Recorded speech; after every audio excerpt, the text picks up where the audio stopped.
இன்றைக்கி டூட் ஸ்பீக்கில் நம்ம பார்க்க போகிற படம் நானிஸ் வைலண்ட் ஃபிலிம் ஹிட் 3.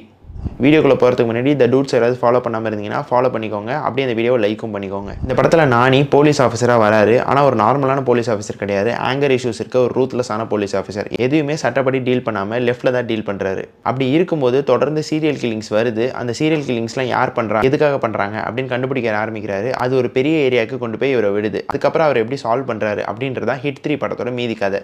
இந்த ஹிட் 3 படம் ஹிட் 1, 2 மாதிரி இல்லாமல் கொஞ்சம் வேறுபடுது. எங்கே வேறுபடுதுன்னா இதில் ஆக்ஷன் போர்ஷன்ஸ் கொஞ்சம் ஜாஸ்தியாக வருது. இன்வெஸ்டிகேட்டிவ் பார்ட் கொஞ்சம் கம்மியாக தான் வருது. ஸோ இந்த படத்தில் என்ன நல்லா இருக்குது என்ன நல்லா இல்லைன்னு பார்த்துக்கலாம். ஃபர்ஸ்ட் ஹாஃப்லேயே இந்த படத்தோட கதை முடிஞ்ச மாதிரி எனக்கு ஃபீல் ஆச்சு.